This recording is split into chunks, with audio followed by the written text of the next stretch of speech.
Hello, Bree. Good evening. By the way, do you know the name of that site that I was talking about? I can't remember. I think it might be The Intercept, but it's been a It while. rings a bell. Yeah, it's been a while for me too. So I want to begin by, first of all, thanks so much it's so great to see you here on the screen. I want to start with the drama last week in Washington. As you know, Republican members of Congress refused to vote for Kevin McCarthy until they got a bunch of concessions, and they really got them in spades. They didn't just get one, they got a whole heap of them. Before we get to those, and I do want to talk about the substance of those and what happened last week, as some people probably don't know or maybe don't remember, you were involved in a very similar debate when Nancy Pelosi was in a very similar position in 2020 to the one Kevin McCarthy was in last week, where she was working with a small majority, not a big one, and therefore needed the votes of almost everyone in her caucus in order to become speaker, which she obviously wanted to be, which in turn gave power to almost every one of those members to get things in exchange. What was the debate that emerged, and what was your view of that debate? Yeah, so it was an almost identical situation. And the reason that many people probably didn't realize that, it's because unlike these, vanguard 20 or so Republicans, the progressive wing of the Democratic Party has absolutely no appetite for actually going against leadership, despite statements that people like AOC had made while running, acknowledging that she shouldn't be in the same party as someone like Joe Biden, or that it's ridiculous that Nancy Pelosi has never faced a real speakership challenge in all the years she's held the gavel. So what ended up happening was that another YouTuber, Jimmy Dore, floated an idea that he had gleaned actually from the DSA handbook, which pointed out that this was an excellent strategy, that when you have a narrow majority in the House, a very small number of people, say the squad, could withhold their vote to confirm Nancy Pelosi as Speaker of the House in exchange for any number of concessions.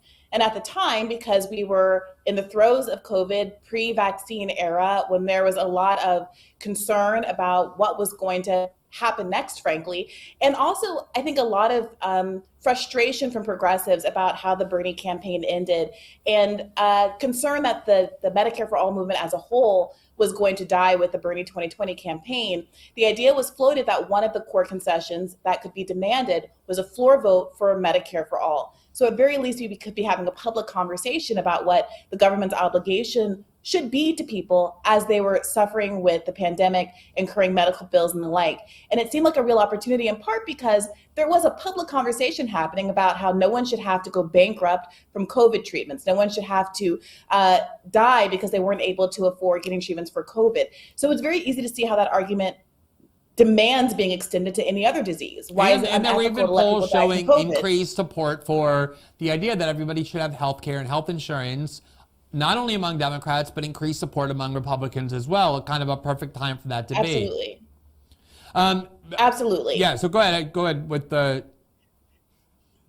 So what happened was kind of remarkable. At first, there was some appetite among even people who had distaste for the guy who came up with the idea, Jimmy Dore, but everyone seemed to turn on a dime. There was an allusion to a phone call that one commentator has made Jimmy Dore, Sam Cedar. It's not clear what that phone call was or who it was from, but it seemed like there was a faction of the left who quickly fell in line behind the idea that it was a ridiculous thing to push for, that the media would be against progressives if they were to decline to vote for Pelosi, which is probably true. It's certainly what we saw with this right wing, this conservative insurgency here, but they still were able to secure real concessions. And in addition, there were a lot of progressive media figures who came out and said things like, well, they're negotiating behind closed doors. They're going to get things like a pay-go exemption or seats on important committees. And in fact, we know now that that didn't happen, that in fact the progressives had fewer committee assignments than they had in the previous term, with notably Katie Porter losing her spot on the Financial Services Committee. So what we saw was a lot of mobilization against folks that were for forced to vote from the other flank of the progressive left media, with absolutely no pressure or accountability on the squad themselves to follow through. And because of some antipathy, it seems, for the guy who came up with the idea, Jimmy Dore, basically they were willing to relinquish the only leverage, frankly, that they had left over the Democratic Party, and spend the next 2 years bending the knee to Joe Manchin and Kyrsten Sinema and Joe Biden, who didn't seem to actually have very much of an appetite for passing policies like the $15 minimum wage, which he said he committed to in order to get people to vote for him in the Democratic primary. Yeah, I mean, what's striking, Bree, is that, the thing that people were trying to get the squad and progressive members of the House Democratic Caucus to ask for in exchange for the vote for Pelosi was so much less than the concessions these Republicans demanded and really held out for and got because they did so. And I want to try and understand what's going on in the two parties and what accounts for these very different postures, because this is not the only time that's happened. What amazed me was, if you go and look at the vote for the $40 billion war package to fuel the war in Ukraine, there were people on the left in Congress. Bernie Sanders wrote a Guardian article warning of the dangers of the U.S. involvement there.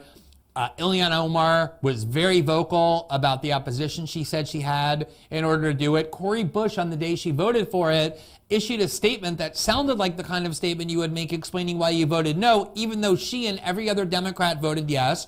So they're aware of the reasons why it's bad, and yet snapping into line anyway on one of the most important foreign policy issues in decades. And to me, probably the worst example was when Nancy Pelosi wanted $2 billion more for the Capitol Police. After many of these members of Congress spent 6 months chanting defund the police, they promised all of them, all 6 members of the squad, to activists they were going to vote no, until it turned out that Nancy Pelosi actually needed their votes. And once they found out she needed their votes, 3 of them switched to present to allow Nancy Pelosi to get what she wants. In other words, they were going to vote no only if it didn't matter, only if it was theatrical. I interviewed AOC before she won during her primary fight. I've watched Ilhan Omar for years. I don't think these people were completely, deceitful in saying they wanted to take on the Democratic Party, and yet they get to Washington and they're utterly subservient soldiers to Democratic Party power at the same time that you see people like Matt Gaetz being willing to take on the anger and hatred of the media, of the Republican establishment, of pretty much everyone, in order to get these concessions that are important to his voters. What explains this disparity? I mean, I'm really asking because I don't know. What do they say? Democrats fall in love, Republicans fall in love, Democrats fall in line. AOC. Well, no, it used to be the opposite. That's the thing. The phrase used to be Democrats fall in love, Republicans fall into line. We always used to hear that the Republicans were a cult that do what they're told, and it's completely the opposite now. It's completely the opposite. And there's been some revealing statements made, and revealing moments, frankly. I laid some of them out in a radar I did on Rising last week, but I'm sure you recall that moment where AOC was made to cry on the House floor by Nancy Pelosi, who, after she first voted against money for the Iron Dome, then there was some stern-looking conversation that happened with a lot of gesticulating. Who knows what was actually said? But subsequently, AOC changed her vote and was later seen wiping tears away on the House floor. She gave an interview last week in the context of all of the brouhaha around the McCarthy speaker battle, and alluded to the fact that sometimes arms get twisted in a way that seemed, frankly, kind of self-referential. And there's been a lot of reporting about how Nancy Pelosi has kind of wined and dined, used carrots and sticks in order to get the squad members in line. There's been outright antipathy, calling the Green New Deal, the Green New whatever, seemingly very frustrated with the energy with which AOC first came into Congress, of course, notably hosting that sit-in in Nancy Pelosi's office on our first day. I think the signal went out that kind of behavior was not going to be accepted. But here's the problem. Republicans and the establishment, of course, were mad at Matt Gaetz and the rest of the crew as well. There were threats, I'm sure, that committee appointments would be stripped and the like. People like Marjorie Taylor Greene and Lauren Boebert have been threatened, and those threats have been executed with respect to their privileges within Congress. But they don't care. They, I think, have more trust and faith in their base that they're appealing to, as opposed to climbing the ranks of the Democratic Party. And for whatever reason, there is absolutely zero appetite on the left to actually challenge Nancy Pelosi. And frankly, the left media went right along with it and said things like, well, they'll lose their committee positions.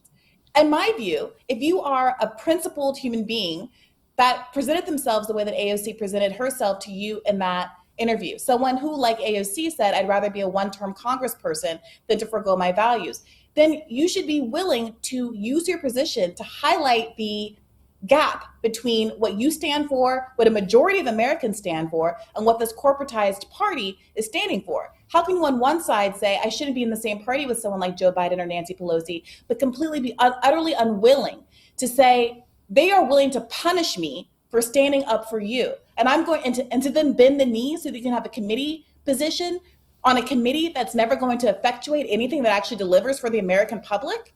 What's the point of them? Yeah, you know, I want to get to the Republican sessions, but as we're talking, it's just riling me up more and more, and I'm like remembering, you know, lots of.